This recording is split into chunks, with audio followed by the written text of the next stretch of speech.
হিন্দুত্ববাদী সংগঠন ইসকন নিষিদ্ধ ও অ্যাডভোকেট সাইফুল ইসলাম আলিফ হত্যার প্রতিবাদে ২৯ নভেম্বর শুক্রবার বাদ জুমায় কদমতলী চত্বরে ইত্তেফাকুল উলামা কেরানীগঞ্জের উদ্যোগে বিক্ষোভ মিছিল ও প্রতিবাদ সমাবেশ করে।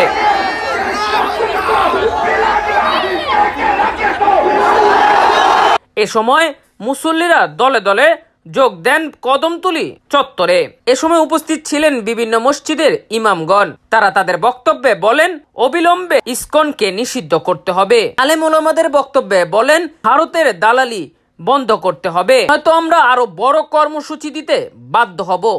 বিগত দিনে আওয়ামী লীগ সরকার ভারতের দালালি করেছিল, যার ফল ৫ই আগস্ট তারা পেয়েছে। আমরা অন্তর্বর্তীকালীন সরকারকে আহ্বান করব যাতে ইসকনকে নিষিদ্ধ করা হয় এবং অ্যাডভোকেট সাইফুল ইসলাম আলিফ হত্যার বিচার দাবি করে সমাবেশ স্থলে একে একে বিভিন্ন ইমামরা বক্তব্য প্রদান করেন। ইসকন আর এই ইসকন আর কেউ না, এরা হলো ওই জুলাই আগস্টের পরাজিত শক্তিদের প্রেতাত্মা যাদের উপরে ভর করেছে তাদেরই একটা অংশ।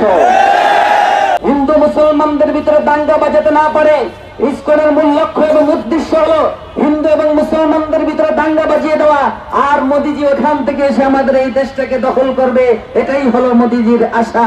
বলতে পারে না, অতএব তাদেরকে নিষিদ্ধ করতেই হবে। যদি না করেন, কোন রকম আপনাদের মধ্যে কোন ধরনের ছলছাতুরি থাকে ক্ষমতায় বসে থাকার, তাহলে কিন্তু এই জনতা যারা আছে, পুরা বাংলার জনতা ঐক্যবদ্ধ এই বিষয়ে বিন্দু মাত্র ছাড় দেওয়া হবে না। আমরা বুড়িগঙ্গায় এনে চুবাবো ইনশাআল্লাহ। আমাদের দেশের কিছু রাজনৈতিক সংগঠন এত বড় অন্যায় হওয়া সত্ত্বেও তারা এখনো মুখ খুলছে না। তারা হয়তো স্বপ্ন দেখছে ইসকন সহ সন্ত্রাসী সংগঠন তাদেরকে ভোট দিয়ে ক্ষমতায় বসিয়ে দিবে।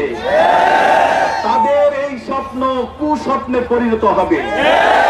অতএব বাংলার জনগণের ভোট পেতে হলে অবশ্যই আপনাদেরকে এই ইসকনের বিরুদ্ধে যেই সংগ্রাম চলছে সেই সংগ্রামে অংশগ্রহণ করতে হবে। মুফতি নোমান আহমদ।